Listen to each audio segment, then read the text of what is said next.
Thank you for coming to my house once again. Thank you for inviting me once again. Um, so you have never had honey grow. I'm not. I'm excited about it. Um, I adore noodles. So I've only had honey grow a couple of times. I don't think I've ever seen any in Manhattan. Yeah. Ooh, that looks good. I don't know if it's all over the place. I feel like there's probably an advertisement for them, but but we Maybe are after not. this you'll become a brand I ambassador. know. We are not sponsored. Adam did pay for this. Yes, pay for it myself. But it does look This good. looks great. Yeah. So, for people who aren't familiar with you, besides you being from Canada, if you want to give if you want to give some background as far as who you are. Yeah, well, as you say, I'm from Canada. I grew up in Edmonton, Alberta, and then I lived in Vancouver, Canada, for a few years before moving down to Washington, D.C. And I lived in Washington, D.C. for about 18 years. Various jobs in the magazine and newspaper world. And then I got a job at the New York Post. I was so excited to move to New York City. I actually donated almost all my possessions, all my DVDs, all my CDs, most of my books, to move into the smallest apartment I've ever lived in. But I thought, it's New York City. I'm never going to be at home. That was December 2019. Less than 3 months later, I was home 24/7. So that's how I got here. And I'm still here. I made it through, as you did.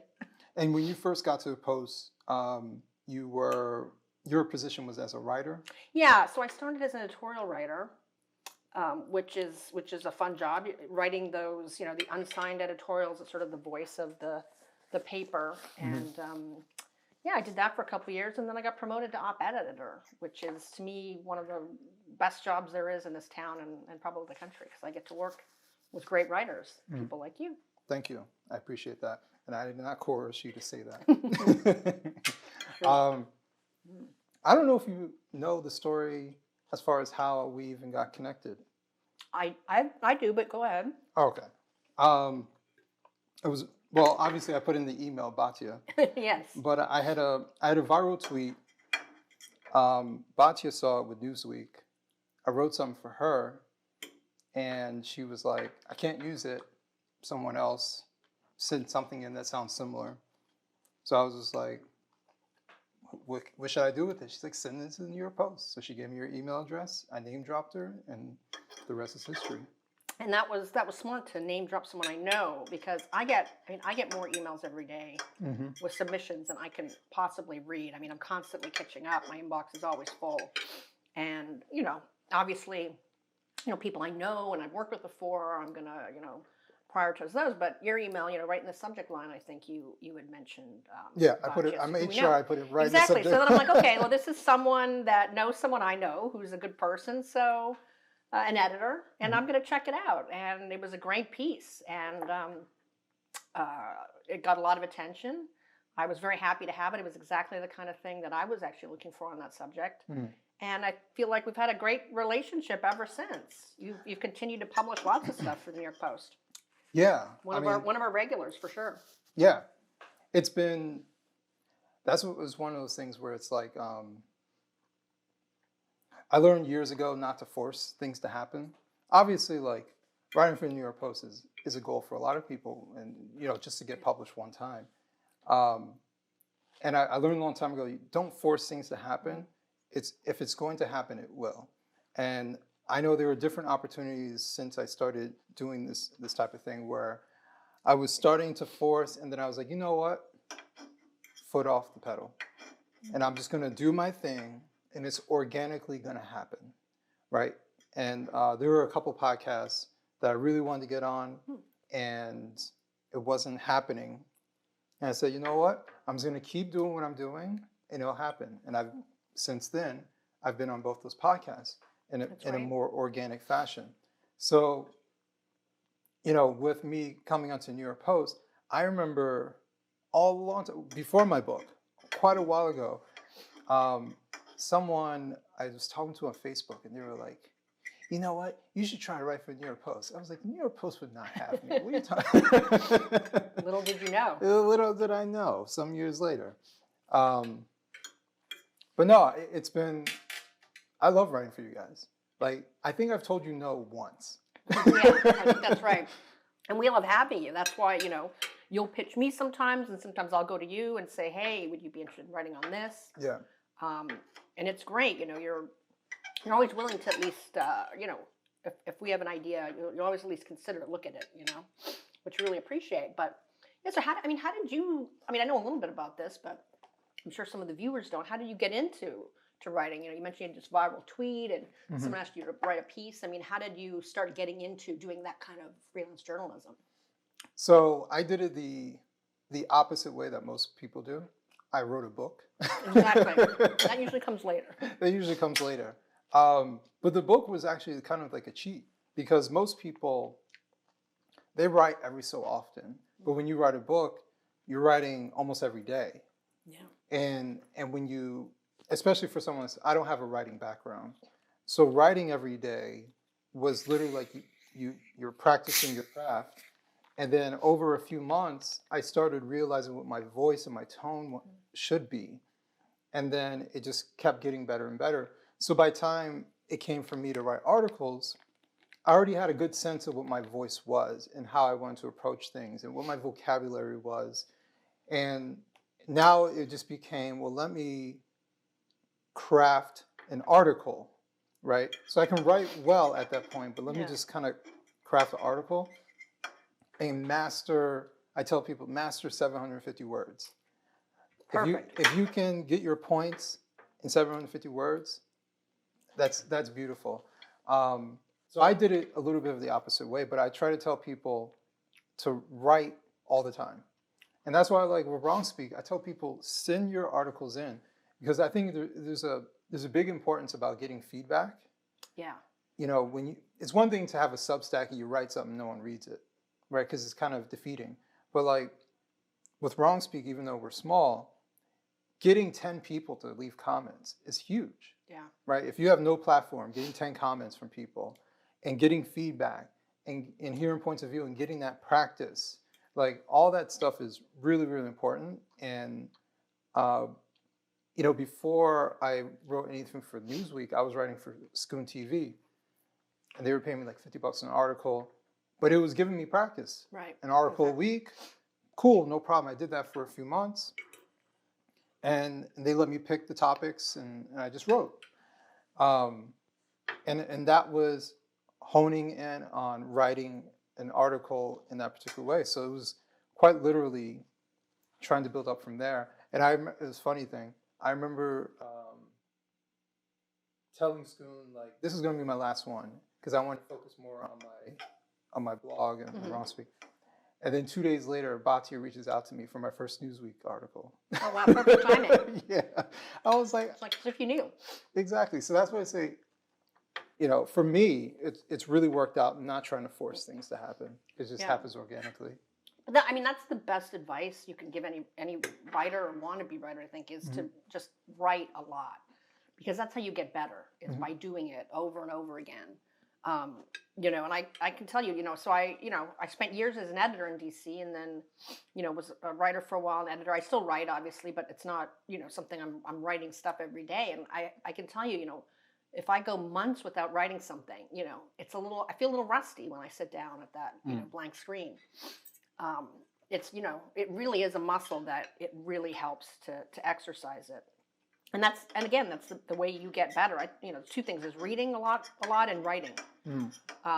Reading good examples of stuff to see what you think is good, what works, and just doing it, because you're not going to get better just by never writing. It really is kind of practice makes perfect, although of course there's no such thing as perfection really in writing. But that's, a lot of people, they don't realize that or they think that, okay, I've got this stuff in my head and one day I'm going to get it out. But no, you're right.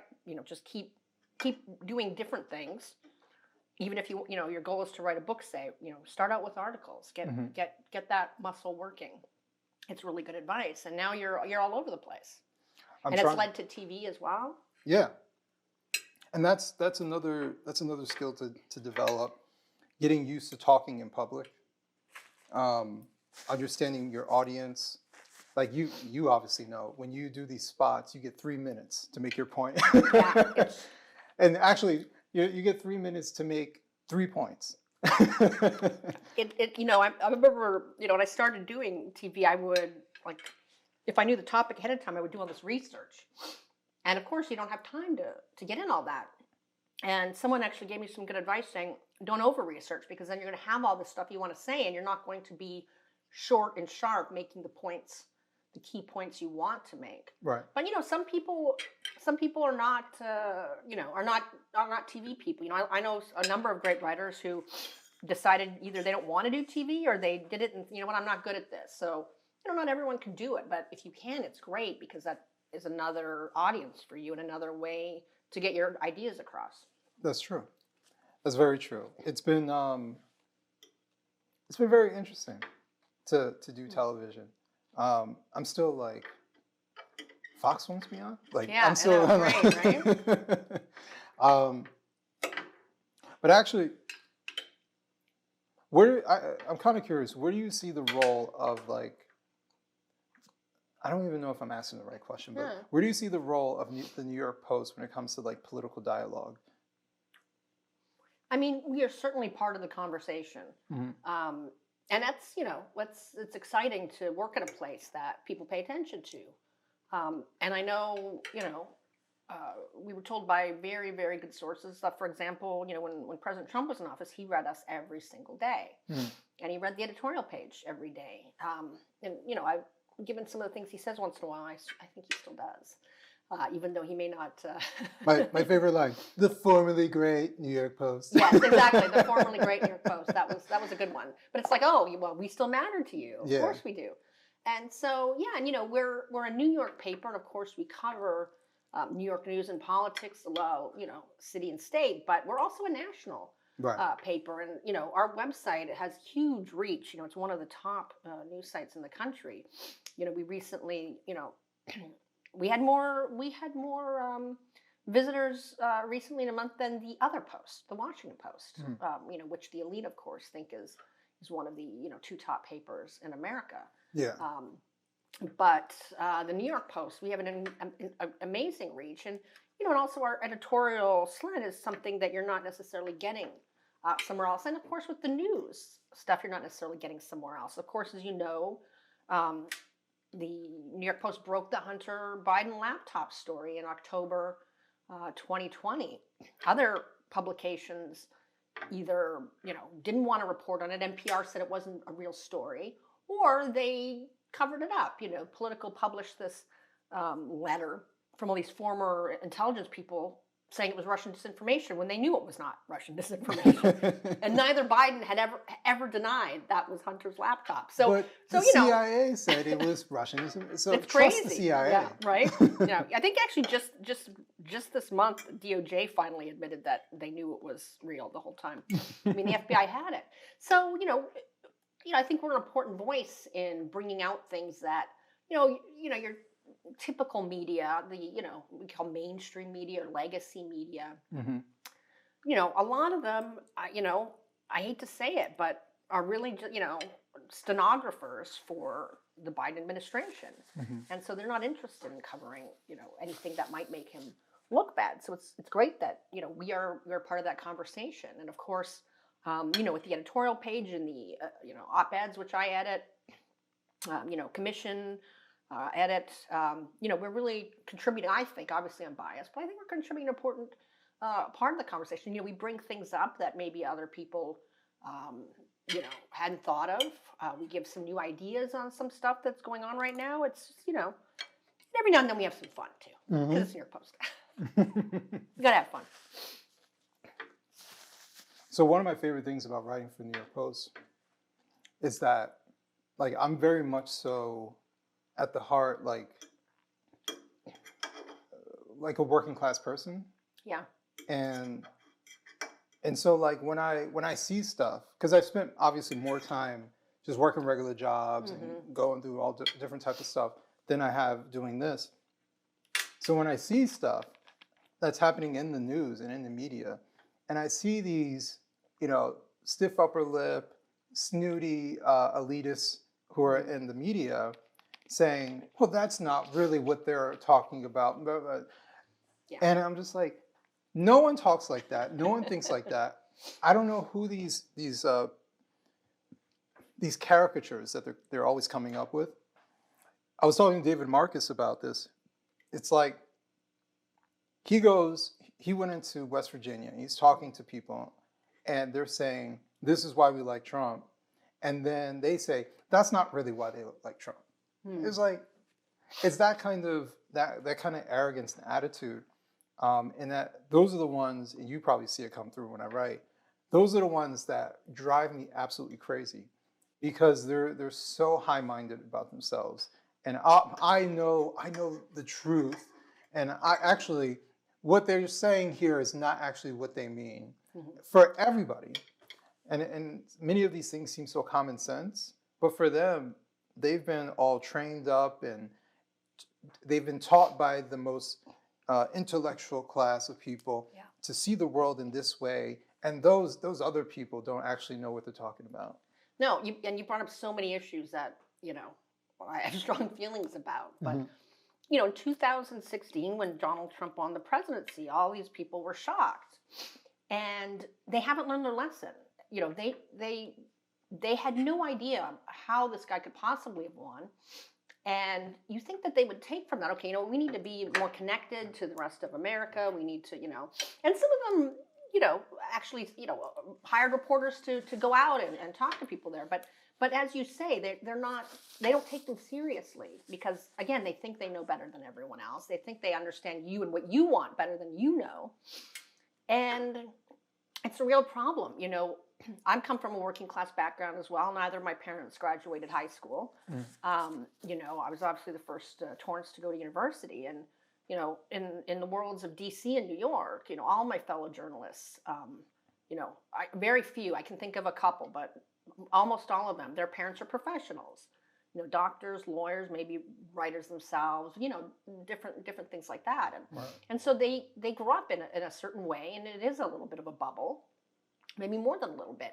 And so they don't, a lot of them have never really talked to people who are in the working class or who come from that background. And so, I'm very comfortable, obviously, with those people. That's who I grew up with. That's my family. That's my friends growing up. I totally understand that. And I think, if you didn't grow up that way, it's really smart to get to know some people like that. But it's really disappointing, and it is really arrogant. And you see this all the time. I mean, I'm sure you get some of this because you have progressives. Really all Democrats often will say, for example, if they meet a black man or woman who's not a progressive, who's not a liberal, who may be either a conservative or likes some conservative ideas, questions some of the liberal pieties, it's almost like you're a traitor to your race. You're not actually black. And it's, and as you've set out in pieces, it's really insulting. They are saying what a black person can and cannot believe. Well, that's really, really insulting. And the idea that you can't think for yourself. And even, like white commentators do this all the time too. I mean, we've seen a lot of ugliness around Clarence Thomas, of course. Oh, as you have written about. Hate him. As you've written about. But it's so you think they would have learned their lesson. Okay, we didn't get the 2016 election right at all. We were totally wrong. We don't understand these people at all. But they're not trying to understand them still, like they say they are, but they actually aren't really that interested in what they have to say because they don't take them seriously. And, these are people who are, making America run. It's not just the finance guys, the reporters, the lawyers. I mean, we need real people doing real things to keep this country going. So that's absolutely true. And I call them like salt of the earth people. Yeah. It reminds me, I got invited by the DeSantis campaign to go to his re-election event where he beat, I can't remember the guy's name, but he destroyed him in Charlie Florida. Kristen, yeah. Yeah, yes. So that was the election. That was election night. You were there. Yeah. Matter of fact, I was literally in front of him when he was giving his speech. Oh wow. Yeah, it was a surreal. Yeah. Because I'm I'm like, sure. why am I here? But I got invited. They had me in the VIP, so I'm in there with the donors, people that grew up with him, all different types of Wow. people. And I invited a friend of mine to come, who moved from Manhattan to Florida because of the policies Yeah. and DeSantis keeping the state open. Excuse me. And I was walking around just meeting these different people. Must have been a really interesting crowd. It was a mix.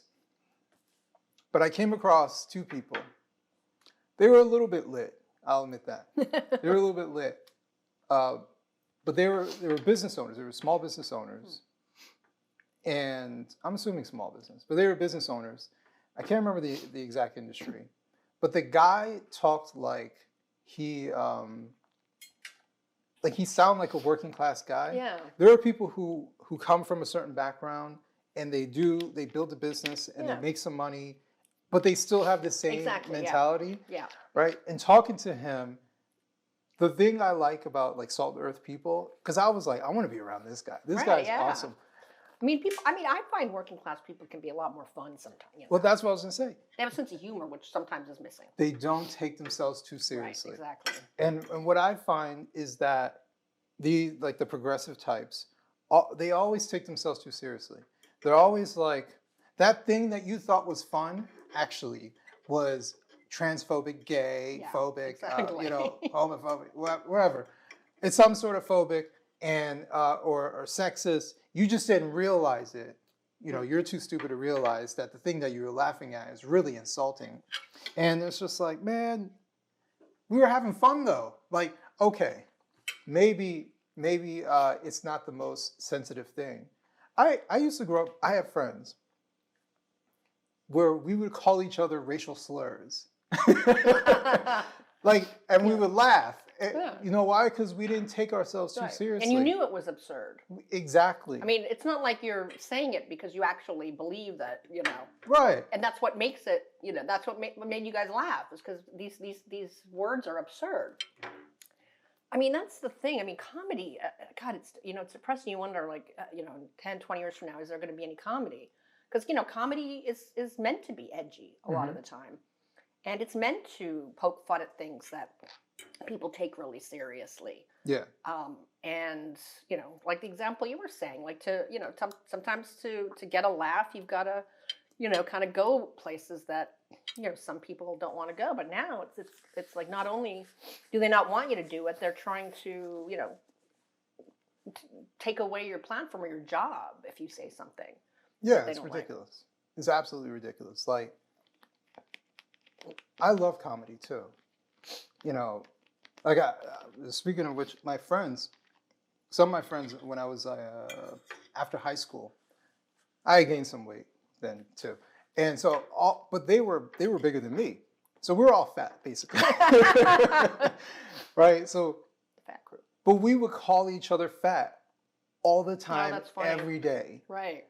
And like, our reply would be like, someone would say something like, "You're so fat. What are you talking about?" Like, that's how we entered the conversation. Right. That's so funny.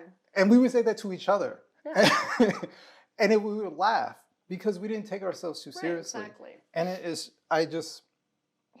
I feel like when you murder humor, you murder our society. Like, everything just starts to decay from there. Everybody's on edge, waiting for the thing to be offended by, or waiting for the person who's not offended is waiting to be canceled if they dare say an edgy joke once. Like, it's that kind of thing that I don't like. Well, and you're right. I mean, that kind of humor really can, break the ice, cut through, a room of anxiety. It's so important. I mean, I'm sure there are, cave pictures of jokes, I mean, humans have been using humor, since, we were speaking. Right. And, now that's, you really worry about what's going to happen if it's not allowed to happen anymore, if people aren't allowed to be funny. because you Wow. can't offend anybody. What's going to happen is what's happening right now. Right. But I kind of feel like things come in waves. Yeah. And I don't know about you, but I kind of feel like the cancellation wave, we're definitely on the decline when it comes to that stuff. But it just depends on the story, the situation. Yeah. But I for someone who had a job, who wrote a book that could be seen as somewhat controversial, Yeah. I was willing to take that risk. But what I found out was that, because I didn't even tell my job that I wrote it. Oh, really? I just wrote it. Wow. And I said, I spent 9 months, eight months writing it. And I'm just like, I'm prepared for it. I talked to Michelle about it. I'm like, this is what I'm doing. That's impressive to do it in that amount of time while you had a full-time job. Oh, well, I actually wrote it while I was at work. I can see why you didn't want to tell them necessarily. I don't work there anymore, so it's all good. No, I would get in 6 a.m. and I would start writing for about an hour, hour and a half, and then I literally would have nothing else. But I was always thinking. Of course, exactly. I was always thinking. Well, and that's the other thing that's important to keep writing is because, I'll think, if I have a piece, I actually have one that I'm finishing up right now for another publication, a book review, and I mean, I can think about it a lot, but it's when I sit down and start writing that even more thoughts, and it really helps you actually to even just understand your own thoughts is to actually sit down and write. Yeah. And so that's the other thing. People think, well, I'm thinking about it a lot, but it's like, you got to sit down and grapple with your ideas on the page. That really just helps you really to sharpen them and yeah. Like for most part, I think probably the most important thing is to be thinking about the content that you're going to be writing about, and like finding an area to concentrate and stuff like that. I actually listen to very particular music when I write, and I can't listen to crazy complex music. Yeah. I can't listen to lyrics. I can't listen to any of that.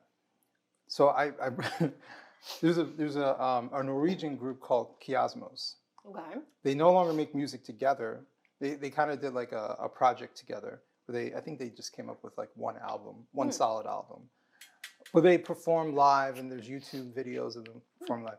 I swear to you, I wrote 80% of my book listening to that. What kind of music is this? It's electronic music, but it's hard. I don't even know exactly the genre. It's kind of on the techno spectrum, but it's very much so relaxing. Interesting. Like trance? It's not trance. Okay. Trance would be too upbeat. Okay. Interesting. It's more of, it has a beat to it, right? But it's not overwhelming. Huh. You would have, That's interesting. I'm not explaining it Yeah, great. no, I gotta check them out. But that's interesting. So, when I'm writing, even when I'm editing, so if I'm working from home, I'm usually actually listening to WQXR, which is New York's classical radio station. And it's funny, at work, a lot of people wear headphones and listen to stuff, but I kind of feel like that's uncollegial in a way. I feel like even though sometimes I really wish I had some really good noise canceling headphones because the newsroom can get really noisy, but I kind of feel like I want to be open in case anyone ever wants to chat. So I don't usually listen to music in the office, but at home I do. And it's funny because usually I'll have it on all day, but every now and then, like if I'm getting, if I'm editing a piece and it's just a little tough stuff I'm trying to work out, or, when I'm doing my own writing, if I'm getting to a point, sometimes I will have to turn it off. Yeah. But on the whole, I listen to classical, and stuff with lyrics would be, even sometimes, obviously like opera will come on and I can get a little distracted if I, know the aria, but it is interesting because I know people who cannot listen to any music at all when they write. So, everyone's kind of different, but I got to check out this Norwegian band now. Yeah. And actually, here's the cheat code to listen to music while you're at the office. The wireless earbuds, put it in one ear. That's what I used to do. You're still listening, but you got that other ear open. So if someone says your name, it breaks you out of it. Right. And you're available. I should try that. Yeah. It's just amazing to me how many people just keep them on all day. Because I get the earbuds. Yeah, I've got those too. I kind of want a friend keeps telling me to get the AirPod Max, and I would love for the noise canceling aspect even, but they're really expensive, and I'm just wondering how heavy they are. Oh, I don't know. I've as a former tech guy, I'm still kind of current tech guy. I'm not a huge fan of Apple products. So I know. To be honest, in some ways I'm not either, but I keep buying them. I mean, it's crazy that and so so I have an Apple Watch. This is not the current series, but I kind of want one of the new ones because they have them in pink again, which they took away when I was buying mine. But I can't get another one while mine still works. That's kind of my my slightly being frugal. But what's crazy is I keep wondering if I'm going to eventually not be able to buy it because it's been going back and forth on whether Apple can sell its watch in America. Why? It's very interesting, and it's this is some sort of underrated story that involves politics, and of course I learned about this by reading the New York Post. So a medical device company has sued Apple, saying that it's violated its patent for, so the latest ones have a pulse oximeter, and the only reason I know what that is because everybody said to get one when COVID started. It measures the amount of oxygen in your blood, and it was like went below a certain level, then it was like get to the hospital, and so they're suing, and so there was actually there was a court ruling that Apple was not supposed to sell it, but the Biden administration could have waived that while this is going through court, and it's the kind of thing that governments usually do, but this time. President Biden did not. And it turns out he's really good friends with the guy who owns this medical company. And in fact, this guy's a huge donor to him. And it's just fascinating. And so it's come back. So then briefly, they were able to be sold. And now there's another ruling. They're not going to be able to be sold starting, I can't remember when. But it's just a crazy little thing. And, it's just like, wow, politics is in everything. You have no idea. And who knew that this, someone taking on Apple turns out he's got a big pal on his side, the president, who can, help him, get Apple products not sold in the country. It's crazy. It doesn't shock me. I mean, you probably know more than I do. Likely do, because you're out in DC. How many industry leaders, organizations are out there advocating for all these different... Oh, yeah. Yeah. Actually, I recently had a breakfast with a lobbyist. Oh, really? Yeah, but it was actually fascinating. Now, was that here? Yeah, he happened to be up here, and he was on his way back to DC, and we had breakfast together. Very nice guy. Can you say what industry he lobbies for? School choice. Oh, okay. Yeah. But he was giving me some background as far as like the reality of politicians, because I think what ends up happening is regular people don't have access, right? Like you and I, and especially you, we have access to things and we have a better understanding as to how things work. And a lot of people don't, so they presume, right? And oftentimes they'll presume like the most nefarious, the crazy, all the rich are just getting together and plotting how they can take over. Exactly. Like they're having wine and having a good time. Like they're not thinking about it. Yeah, no. Well, and it's also funny because people say, politics is all about money and, rich. Hillary Clinton way outspent Donald Trump in 2016 and he won. So, there's a lot of money in it, but it's not a guarantor of success. Exactly. But the thing for me is having access has allowed me to have a better understanding about the political world versus not having access. Because then you're like, actually, this person isn't like that. Yeah, right. Or like, actually, that's not even the process to how this works, right? Like, for example, when we're talking about donors and stuff like that, donors give money to all types of people. Oh, yeah. There are donors who give money to both parties to hedge their bets. A lot of them do, yeah. A lot of them do. They just want to put money into the political system. And so it's not always linear as far as I gave you, because there's a max contribution, right? So if I wanted to give it to this specific candidate, I could only give, was it like 10,000 max? Yeah, I think so. Is it 5,000? Yeah, no, 10,000. I think it's 10,000. Yeah. Obviously, you can give to a super PAC, and the super PAC just Right. takes that money and just spreads it all over the place, Yeah. right? And that's a different story.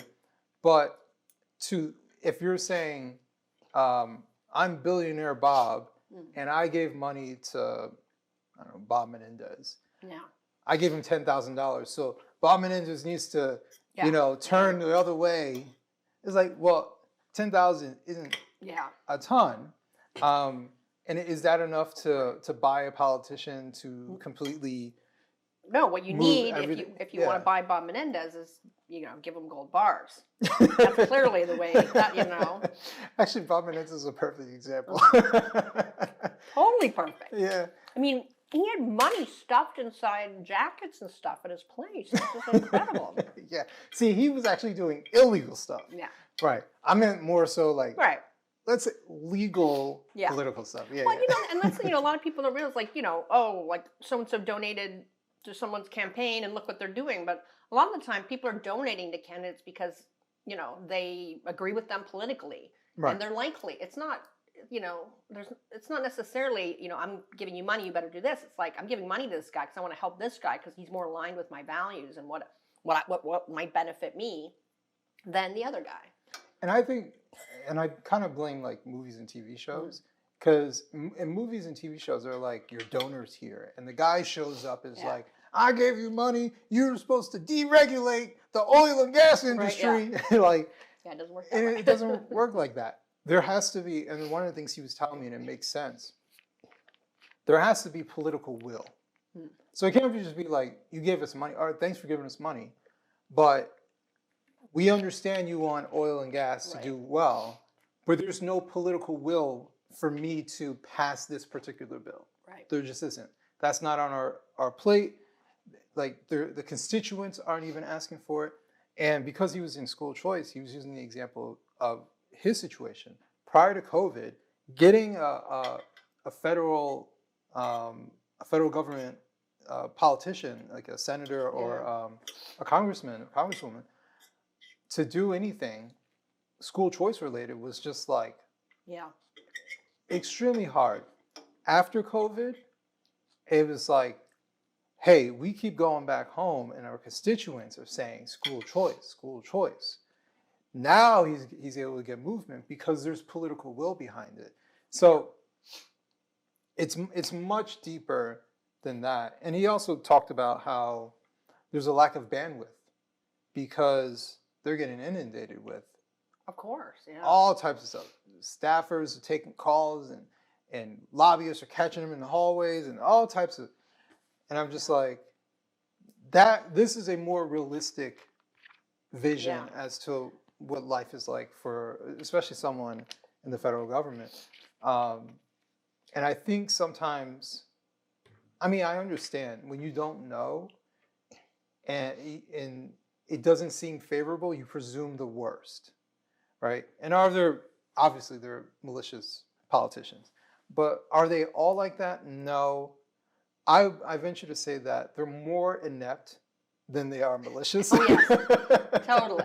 I mean, Menendez both, but no, and you make a great point, and it is totally true. A lot of people, in this country say, we can't get certain gun laws passed because the NRA is so powerful, and it's the NRA doing this. Well, the reason the NRA has so many members and gets so much money is that there are a lot of people in this country that support the Second Amendment. Mm-hmm. It is not that the NRA just sprung up and they managed to have control over things. No, they're representing millions of Americans, and the people in Congress and in state legislatures and all that. They know what how their constituents feel about these issues. So It's exactly that. People think, it's the lobbyists driving things, but really, no, it's ultimately the voter. is often the one driving things, and that's why the NRA has become important, because there's a lot of people behind it, because this country's had the Second Amendment for a long time now, and it really still has a lot of supporters despite everything that happens. So it's sort of people have this weird idea that, oh, the NRA just gives money to politicians and then they won't pass gun laws. It's like, no, because their constituents don't want them in many cases. Right. So it's kind of a backwards, people, and it's funny because, I haven't looked at the latest numbers, but, last time I looked, unions spent far more money on elections than corporate America. So people think, oh, it's big businesses buying politicians, but unions spend an insane amount. And in many cases, their money, goes to help elect Democrats who do then often, have policies that the unions like. But of course, the Democrats were going to be pro-union anyway. But it's like this sort of, creating more union members creates more dues. The dues can then be spent on, political campaigning, donations, and stuff. So in that case, in that sense, it is actually a vicious circle. But it's kind of rare that you have other situations in which you're actually creating money and creating new members. With unionization, and of course, this administration has a very big push to get even more workers unionized, and some of the laws that they've passed, say like, we're going to give money for this and that, but there has to be unionized workers. So, that's a little bit more direct than normal, I would say, because it's let's create more union members. They pay more dues. Yeah. So it's that is I think the true meaning of a vicious circle there. Actually, a little bit of a segue of a question, because you're in New York City. I'm not. You live there. Yeah. You're one of the few people I come up to New Jersey for. Yes. I have a love-hate relationship when it comes to New Jersey. So, but I'm likely not going anywhere. So, but my question for you, since you're in Manhattan, because I think sometimes it's hard for people to understand, are we highlighting something that is rare, or is this really happening in its commonplace? Yeah. Especially when it comes to something like crime and when it comes to the migrant situation. Is it as blown up? Like, is it blown up than it really is, or is it about accurate? I think it's accurate, and just from what I've seen, on the streets around. It's really something. And if you go, for example, and one of our columnists, Nicole Gelinas, highlighted this early on, noticing that there's all in front of the Roosevelt Hotel, which was at the migrant shelter for the longest time. There were all these e-bikes and stuff, and she realized, oh, these guys are all doing deliveries for the delivery apps, and so it's interesting because there's New York is getting so many migrants because of its policies that it will give you shelter. And in fact, not only shelter, it will give you food, laundry service, all this other stuff. And people hear about this, and where in America should we go? New York, they're giving all this stuff. Now, immigrants have been coming to New York since, New York existed, since before it was New York, obviously. And they always managed to take care of themselves. They, sometimes there'd be some charities, or other times, family members. And there was always, a certain amount of working under the table. And we're seeing that now, except they're doing that in addition to getting everything else free. And it's putting the city was already on a pretty unsustainable path fiscally. We already had, budget problems, but we're talking billions of dollars a year now in additional costs that we didn't have, before, I would say, President Biden basically opened the border. And so it's just interesting to me. Like, I can see it myself. My office isn't too far from Roosevelt Hotel. Sometimes I'm walking around, and you're seeing, some sidewalks are just totally packed with people selling things, and that was not the case a couple years ago. And you're really seeing the effects. And I've heard from some people, they're finding it harder to get deliveries, to get other things, because there's this huge influx of new workers in a way. And so, yeah, totally. And I've talked to, I met this woman once at a really great happy hour with half-price oysters and pure cocktail. And she has been living in this one hotel. It was, originally a women's only, hotel. It was long-term, residents, and they're turning it into a migrant hotel. And, people who've been there for decades have to leave. She doesn't feel safe anymore because it's just, people coming in and out at all hours. And, so every New Yorker, I think, has had some kind of, experience where they've seen, yes, this is real. This is definitely a problem. I mean, I know, at first, before the mayor had these, turned some hotels into shelters and such, they were putting some migrants into the regular homeless shelters. Well, then there started to be fights because there were, the people who were already living there clashed with the newcomers. And, actually a shelter near my apartment made the front page of the New York Post because there was some crazy, melee that happened there. And so, yeah, no, I mean, it's kind of funny, the New York Times, whenever they report on some, some crime that's happened, so, one of the latest is this, grandfather, there was a fight over loud music, and he tried to, kind of intervene, calm things down, and he ended up getting killed. And, the New York Times, they'll report on this because they have to. But then, every second sentence is, this is rare, and this doesn't really happen, and, because they don't want you to believe what you're seeing in the news. And, people will say, oh, crime has gone down from last year. In some cases it has. Not everything has.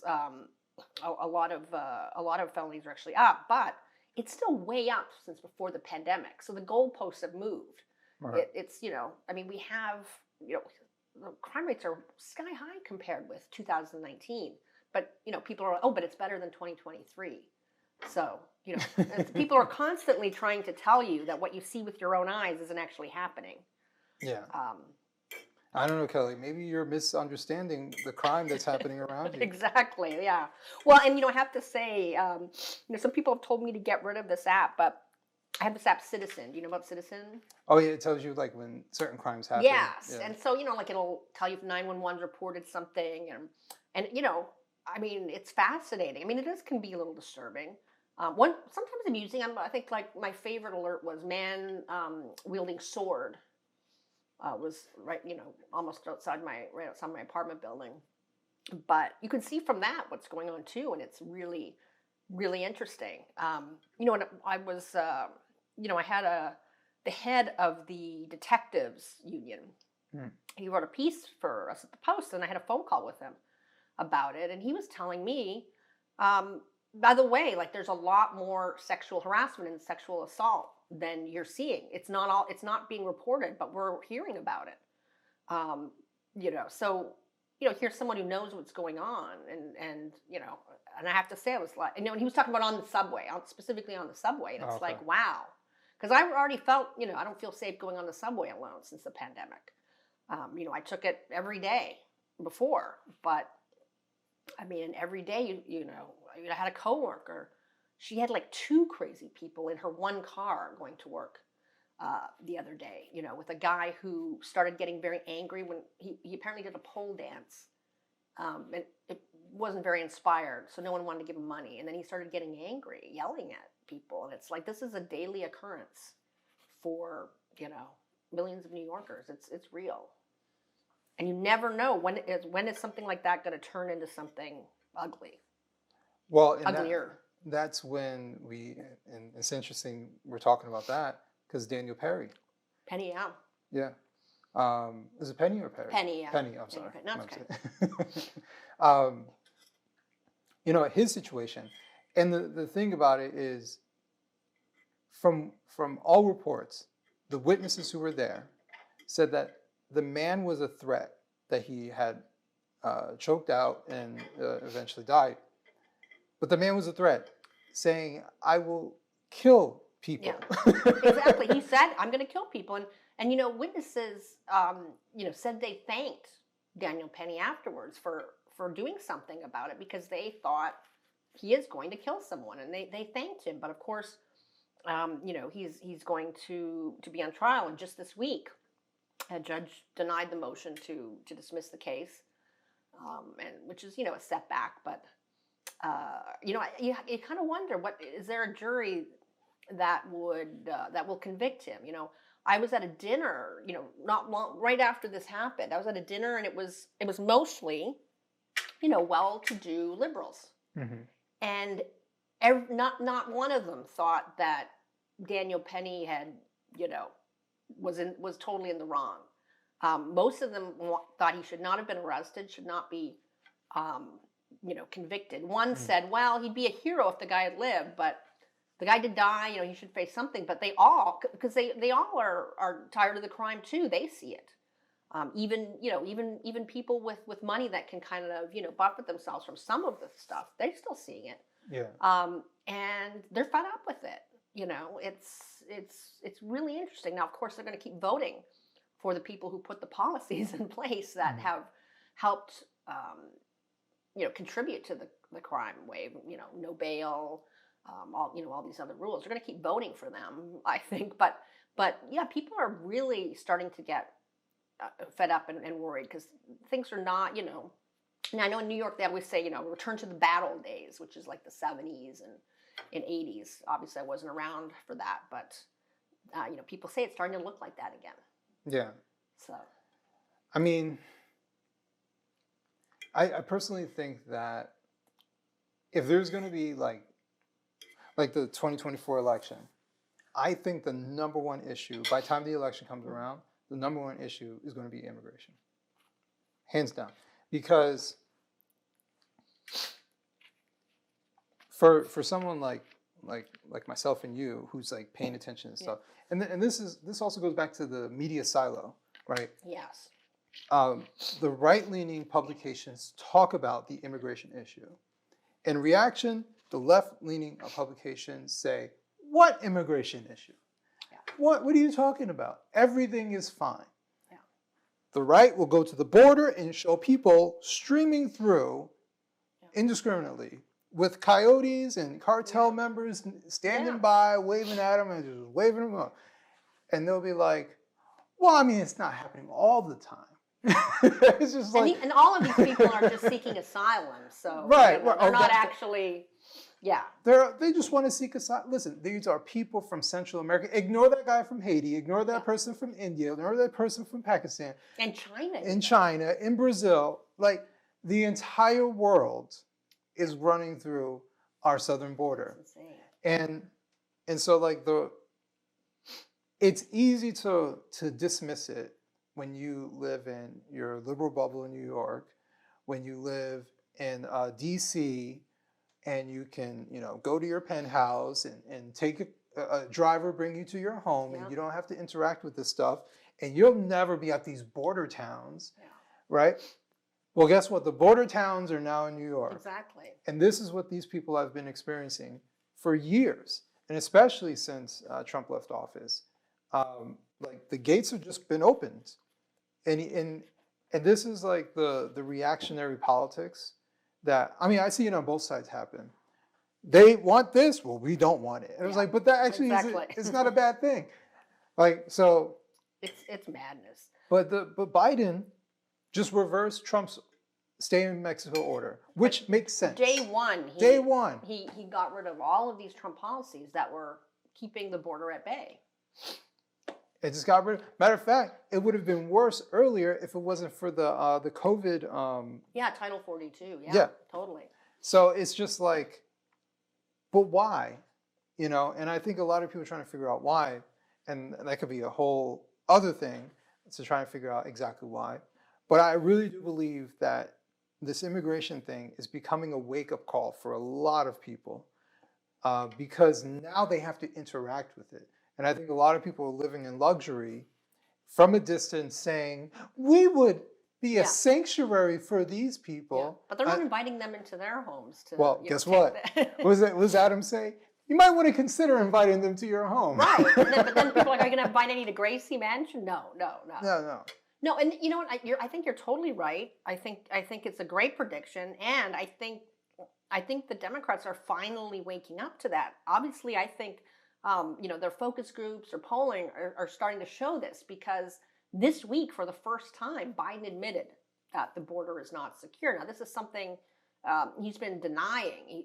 He and Homeland Security Secretary Mayorkas have been saying the Kamala border's said, secure. "Do not come."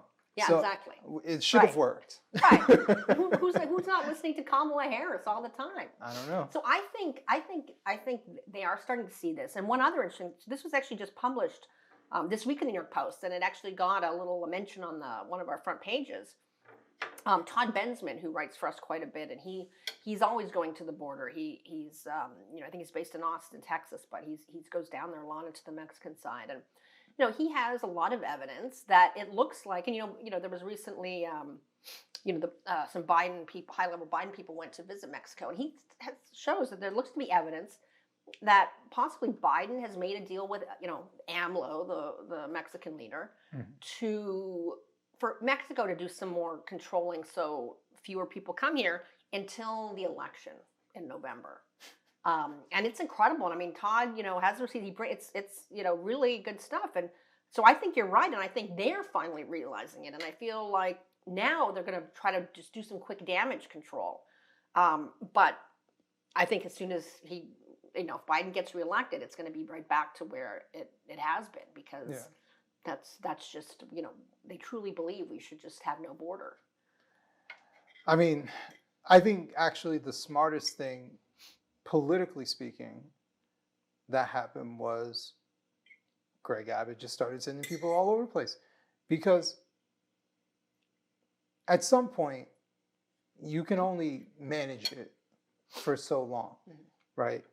And when you see all these people who are chastising you for saying, we need to do something, the federal government is responsible for our border, and they're not doing anything about it, well, at some point you got to do something.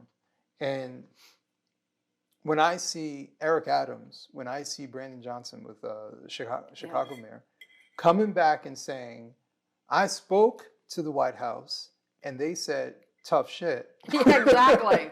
Like, they told us to go whistle. Yeah. Like, what's going on? And here? these are Democratic mayors exactly. that are going to the. No, and it is interesting, and of course, we had Greg Abbott in our office a few months ago, and got to hear some firsthand, what he's been dealing with. But yeah, I mean, these Texas communities are completely, overflowing. All of the shelters are full. It's out of control. El Paso, is just like overrun. Like, oh, totally. There's just no room anymore. And they don't have the resources of New York City. Mm-hmm. That's the part that drives me crazy. Eric Adams was freaking out when 10,000 first came here. And I'm like, what do you think El Paso's been going through? Exactly. But, and the other point is, he blames only Greg Abbott for this. Well, actually, Greg Abbott has not, the majority of migrants here were not sent on buses by Greg Abbott. They came, the government even has flights for people. Other, Catholic Charities is a group that often will bus people, because they don't all want to stay in Texas. They do want to, this idea that, migrants didn't want to come to New York City if someone's just busing them. That's ridiculous. Of course they want to come, because they all know about New York's policies that give them a ton of free stuff. And of course, New York's always been, a big destination for immigrants, because, a lot of them have family here. It's a big city, more job opportunities. And yeah, I mean, it's just, President Biden is at fault, but, and Adams has criticized him a little bit, but not enough, and not really, because he doesn't want to say, I think we need to, close the border or have some more serious border policies, because, I mean, when he was running for election, he was talking about, we're a sanctuary city, it's great to welcome newcomers. So, he himself doesn't really want to say, this is a problem. We should not have this many people coming. We can't absorb, we can't take care of all these people, but he just won't say it. And, it's in the latest, I don't know if you heard this week, pictures were seen around different airports. So you or I, if we want to get on a flight, we have to show ID, driver's license, passport. Migrants getting on flights do not have to. They don't have to show an ID. They can just show, for example, that they had an appointment in the CPB-1 app, which is just this app to, get through the border. And they don't have to get their picture taken. I mean, we have to show a photo ID. It's completely insane. We have these rules put in place for safety, for one thing. Right. So we don't even know who's getting on planes now. It's mind-boggling that, after 9/11, some of the rules I think are ridiculous, like the liquids rule. I think that's just anti-female because it's we who most need, the liquids, because we have a lot more beauty products. And I remember when they put in place this would be temporary. We still have it, and it's BS. Let's face it. Yeah. So all of the stuff you have after 9/11, and now they're letting people on flights with no identification. Yeah. That is crazy. The hardest thing, the absolute hardest thing, and the thing that I'm finding from a lot of Democrat politicians, especially Biden, the hardest thing to do is manage people. Yeah. Right? Because we're not talking about this is beyond, we got some project housing, right? That has, 1,000 people on government assistance, right? That's pretty stagnant. It's flat. We're talking about, boom, one day, 20,000 people show up. Manage the lives of 20,000 people. How do you miraculously do that? Since Biden came into office, millions have come in, and I think it was like 10 million. I don't remember the exact number because there's some numbers on how many we know, and then there's ones that we don't know. Yeah. So it's crazy, but this is going to affect anyone who is probably a lower paid worker in some industries. They're going to have trouble now because there's this huge influx of people who want to work. And if you look, and they'll work for less. Exactly. And if you look at the pictures of from Texas, on the border, and even here, there are some women and families, but the vast majority are single men. Mm-hmm. And they're here for economic opportunity. And I don't blame them in some ways, but you've got to follow the rules. Yeah.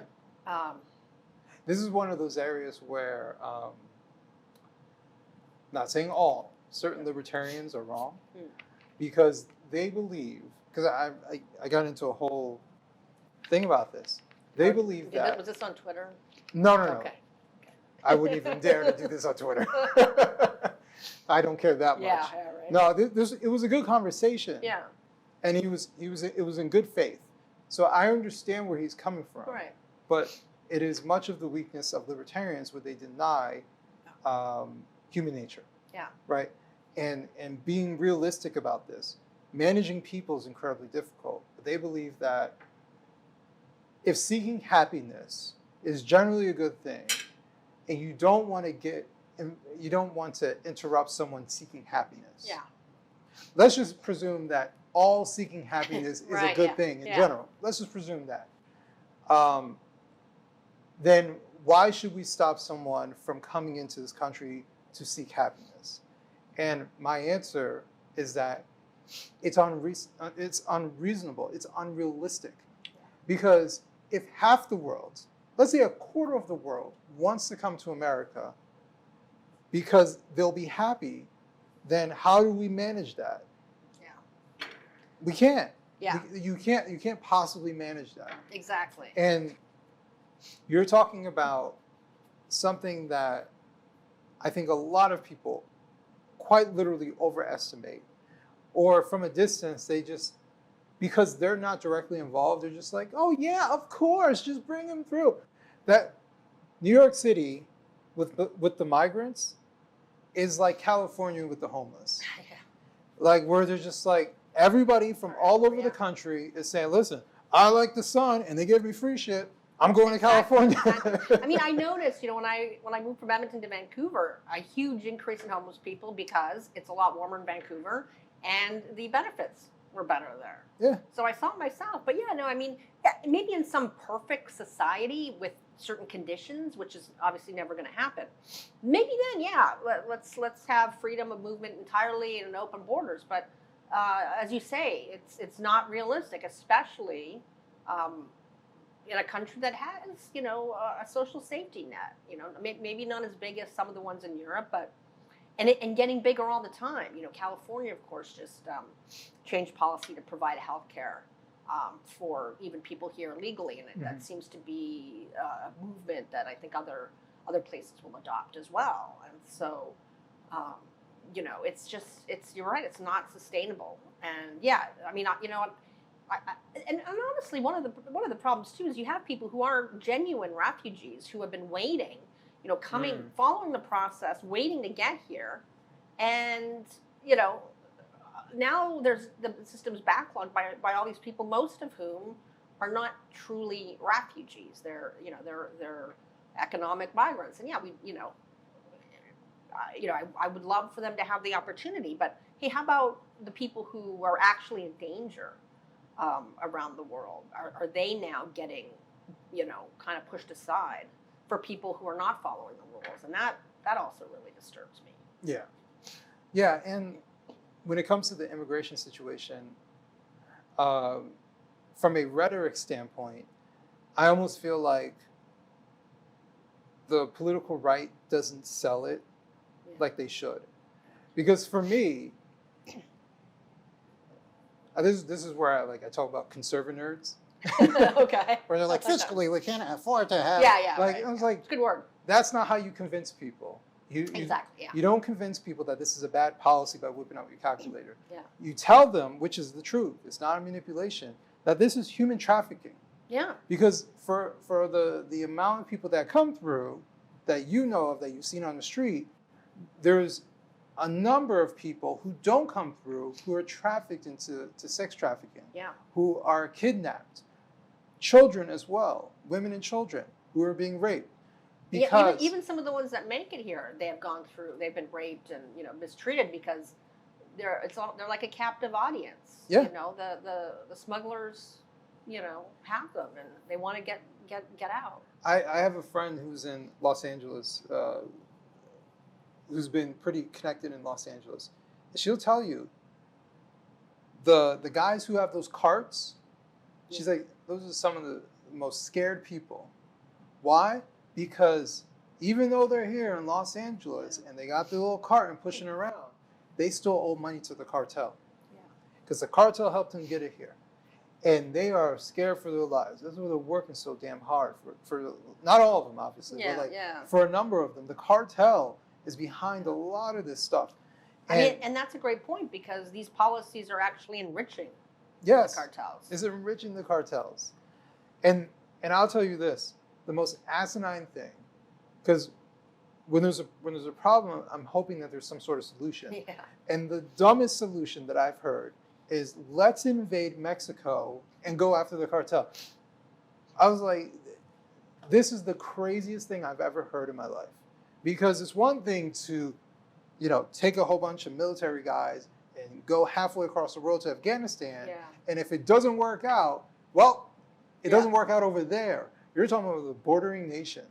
And you're talking about, because the cartel's well funded. This isn't a bunch of sheep herder guys who are illiterate. Exactly. And we still didn't fully finish the job over there. Yeah. We're talking about well-armed cartel. With a lot of money. And they have a lot of money because they're in a bunch of different industries. They're the most capitalistic people on this side of the hemisphere, right? Because they don't care. They're just like, we'll sell people, we'll sell drugs, we'll sell avocados. We don't care. Yeah, exactly. We'll just make money. And they're well armed. The Mexican government tried to do this war on cartels thing. Yeah. And there are all different types of factions of cartels throughout the country. And we think we're going to go in our weakened military and bring them into Mexico and stop the cartel. These are the guys who will cut your head off. Yeah. These are the guys who will leave you hanging. These are some brutal. of the most masochistic, sadistic absolutely brutal. But even Not more mass, stark. sadistic. Yes, it, yeah. I yeah. misspoke. But the biggest thing that they don't think about is the most obvious. The Yeah. cartel is here. Right. Exactly. The cartel is in America. Imagine going to war with a large, like the Sinaloa cartel, right? And saying, like, all out war. They're like, okay, you want to go to war with us here? All right, now we're here. And guess what?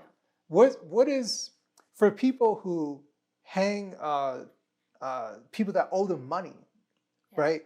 They'll hang them to spread fear. What keeps them from doing that as soft targets here in America? What would keep them from doing that if you want to go out war? That's what I'm saying. Like, I don't think it would ever happen. Right. But it's like you have an obvious, politically speaking, you have an obvious win because this is bad.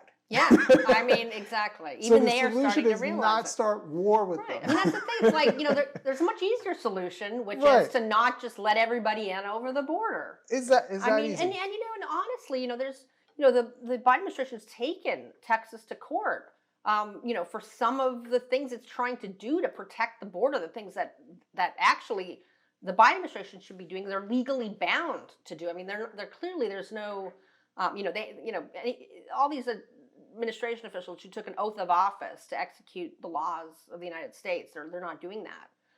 And they're actually actively fighting people who are.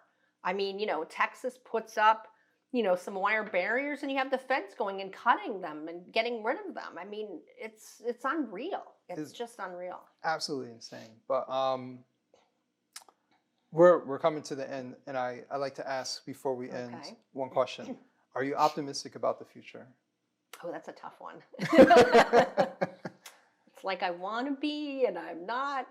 I mean, honestly, doing what we do, which is, looking at what's going on in the country, politics, culture, it can be pretty depressing. And, Yeah.